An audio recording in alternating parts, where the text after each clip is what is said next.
చూడండి పిల్లలు, ఇప్పుడు మనమైతే పాలినామియల్స్ నుంచి ఎక్సర్సైజ్ నెంబర్ 3.4లో సెకండ్ వన్ అయితే చేస్తాం. చూడండి, ఫస్ట్ దాంట్లో second one already first one మనం ప్రీవియస్ క్లాస్లో చేసాం. ఇప్పుడైతే సెకండ్ వన్ చేస్తాం. చూడండి పిల్లలు, పిఎఫ్ఎక్స్ ఇచ్చాడు, జిఎఫ్ఎక్స్ ఇచ్చాడు. అయితే ఈ జిఎఫ్ఎక్స్తో పిఎఫ్ఎక్స్ని డివైడ్ చేసి క్వశ్చన్ రిమైండర్ అనేవి మనం ఫైండ్ అవుట్ చేయాలి. ఇప్పుడు అది ఎలా చేయాలో చూద్దాం. ఒకసారి ఫస్ట్ మనం క్వశ్చన్ ఇవ్వగానే లాస్ట్ ప్రీవియస్ క్లాస్లో ఏం చెప్పాను, ఆర్డర్లో ఉన్నాయో లేదో చూసుకోవాలి.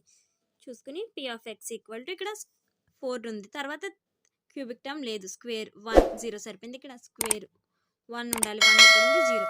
వీటిని ఆర్డర్లో రాసుకుందాం మనం. ఇప్పుడు first x⁴ plus 0x³ minus 3x² plus 4x plus 5 g(x) equal to x² minus x plus 1.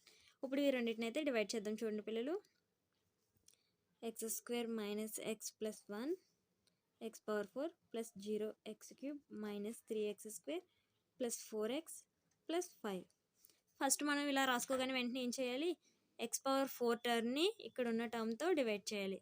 x⁴ by x² ఎంత వస్తుంది, ఇది x². సో మన కోఎఫిషియంట్ ఏంటి ఇక్కడ, x². ఈ x²తో దీని మొత్తాన్ని మల్టిప్లై చేసి వచ్చిన ఆన్సర్ని ఇక్కడైతే రాసుకోవాలి మనం. చూడండి, x² minus x plus 1 into x², right. x² into 1 x² into minus x x³ x² into x² ఏమవుతుంది, x⁴. ఈ ఆన్సర్ని మనం ఇక్కడ రాయాలి, x⁴ minus x³ plus x². దీన్ని మనం నార్మల్ డివిజన్లో చేసినట్టే సబ్ట్రాక్షన్ చేయాలి. కాకపోతే ఇక్కడ ఏం చేయాలి, మనం సైన్స్ అనేవి చేంజ్ చేసుకోవాలి. ఇది నెగిటివ్, పాజిటివ్, నెగిటివ్, ఇవి రెండు క్యాన్సిల్ అవుతాయి. x³ మైనస్ 4x² నార్మల్ డివిజన్లో వాటిని కిందకి దింపినట్టే దింపాలి. ఓకే, నెక్స్ట్ ఇప్పుడు ఇక్కడ క్యూబిక్ టర్మ్ ఉంది కదా, ఇక్కడ ఏం చేయాలి, ఇప్పుడు మనం x³ బై x², ఇది ఏమవుతుంది, x. ఇప్పుడు మనం ఇక్కడ దీన్ని xతో మల్టిప్లై చేయాలి, రైట్. అర్థమైందా పిల్లలు, x² minus x plus 1 into x ఏమవుతుంది, x, ఇక్కడ సైన్ ప్లస్, ఇక్కడ x² సైన్ నెగిటివ్ x³. ఈ ఆన్సర్ని అయితే మనం ఇక్కడ రాసుకోవాలి. ఇప్పుడు మనం చూడండి, x³ minus x² plus x. Subtraction చేసే ముందు ఏం చేయాలి, సైన్స్ అనేవి చేంజ్ చేయాలి. ఇవి క్యాన్సిల్ అవుతాయి. ఇక్కడ ఏమవుతుంది, minus 3x² plus 3x plus 5. ఇప్పుడు నెక్స్ట్ ఏం చేయాలి, 3x² కదా, ఇక్కడ minus 3x² by x² equal to minus 3. ఇప్పుడు మన కోఎఫిషియంట్ ఎంత, మైనస్ 3. ఈ మైనస్ 3తో దీని మొత్తాన్ని మల్టిప్లై చేయాలి. ఇప్పుడు x² minus x plus 1 into minus 3 ఏమవుతుంది, minus 3 minus into minus plus 3x minus 3x². ఇప్పుడు ఇది మన answer, minus 3x² plus 3x minus 3x² plus 3x ఎంత వచ్చింది ఆన్సర్, మైనస్ 3. ఇప్పుడు మనం సబ్ట్రాక్షన్ చేసే ముందు ఏం చేయాలి, సైన్స్ అనేవి చేంజ్ చేయాలి. ఇవి క్యాన్సిల్, ఇది క్యాన్సిల్, ఇంకా ఎక్కడ ఎంత వచ్చింది, 8. ఈ 8 అనేది ఏంటి, r(x), ఇదేంటి మనకి q(x), అంతేనా. ఓకే, ఇప్పుడు మనం ఏం రాయాలి, దేర్ఫోర్ q(x) ఈక్వల్ టు ఎంత వచ్చింది మనకు ఆన్సర్ చెప్పండి పిల్లలు, x² plus x minus 3, next r(x) equal to 8. మనం ఇంత ఈజియర్ వేలో థర్డ్ వన్ అయితే చేద్దాం. చూడండి పిల్లలు, థర్డ్ క్వశ్చన్ అయితే ఇప్పుడు మనం ఈ ఆర్డర్లో ఉన్నాయి లేదా చెక్ చేయాలి. ఇక్కడ 4 ఉంది, క్యూబ్ లేదు, స్క్వేర్ లేదు, నెక్స్ట్ 1 0, తర్వాత స్క్వేర్ ఇక్కడ ఉంది, 1 లేదు. వీటిని మనం ఆర్డర్లో అయితే రాసుకుందాం. చూడండి పిల్లలు, p(x) equal to x⁴ minus 0x³ plus 0x² minus 5x plus 6. ఇది మన p(x). నెక్స్ట్ g(x) ఏమి ఇచ్చాడు చూడండి, minus x² plus 0x plus 2, right. అర్థమైందా. ఇప్పుడు మనం దీంతో దీన్ని డివైడ్ చేయాలి.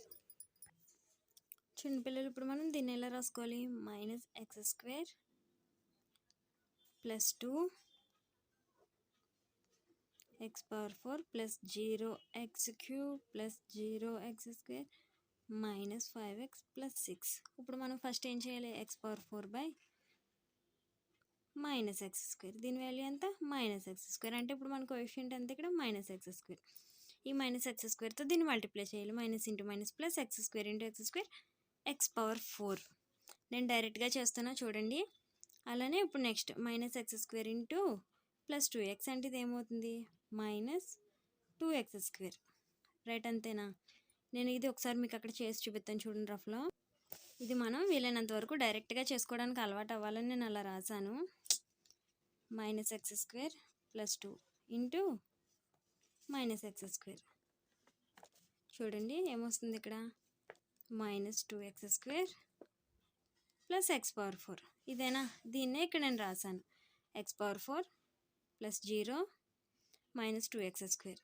అయితే మనం దీన్ని సబ్ట్రాక్షన్ చేసే ముందు సైన్స్ అనేవి చేంజ్ చేసుకోవాలి కదా. చేసుకుంటే ఇది క్యాన్సిల్ అవుతుంది.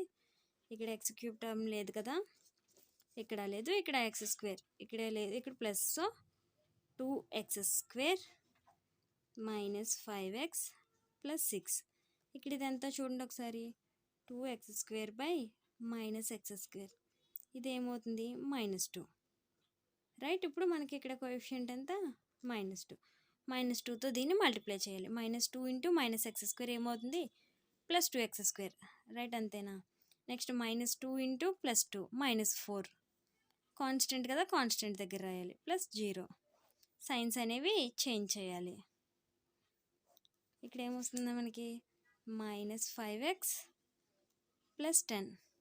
ఇది ఏమవుతుంది? ఆర్ ఆఫ్ ఎక్స్ అవుతుంది. ఇది నేను ఎలా మల్టిప్లికేషన్ చేస్తానో ఒకసారి చేస్తాను చూడండి పిల్లలు. అస్సలు కన్ఫ్యూజ్ అవ్వద్దు. చిన్న చిన్న మిస్టేక్సే మనకి మార్క్స్ గెయిన్ చేయకుండా చేస్తాయి. దేంతో మల్టిప్లై చేసాం మనం? మైనస్ 2తో కదా. చూడండి ఒకసారి. ఇది మైనస్ 4 2x స్క్వేర్. రైట్, దీన్నే నేను ఇక్కడ రాశాను. అర్థమైందా పిల్లలు? దేర్ఫోర్ క్యూ ఆఫ్ ఎక్స్ ఎంత? Minus X square minus 2. Next R of X ఎంత?